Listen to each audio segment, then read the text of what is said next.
Welcome to part 16 of Tutomania, where I teach you all about the discovery of Tutankhamun's tomb. So, who helped Howard Carter excavate the tomb?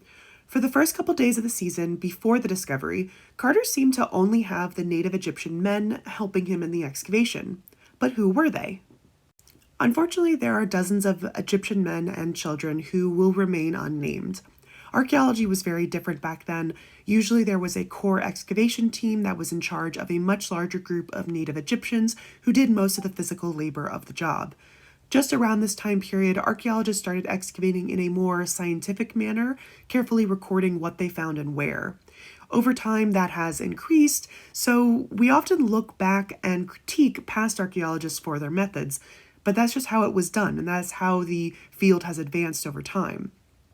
This was a very young field during the early 1900s, and it emerged from this general treasure hunter era into one that was much more scientific.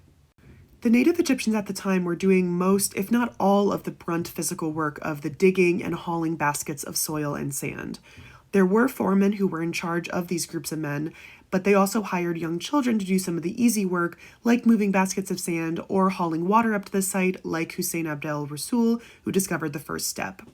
At any point, Carter may have hired anywhere from about 60 to 100 Egyptians to help with the site, honestly, depending on what they needed help with that day. Currently, University of Oxford's West End Library has an exhibition called Tutankhamun Excavating the Archive, which has a collection of images of Egyptians working on the tomb. Throughout the archives, they have identified the names of 4 foremen that Carter thanked in his books.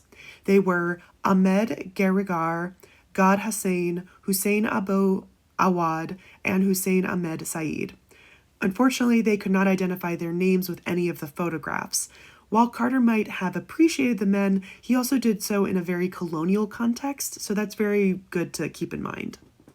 I also wanted to point out in this photo, the little boy who is at the top of the photo might be Hussein Abdel Rasul, who discovered the first step, but we're not exactly sure.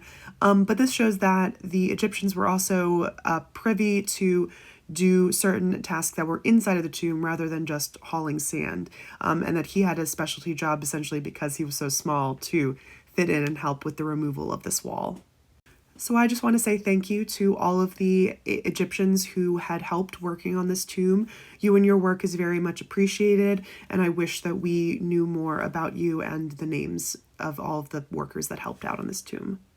If you are in the area of Oxford, that exhibition will be going on until the 5th of February 2023, and you can also visit the Griffith Archive online for more photos of the tomb and the Egyptians who worked on it.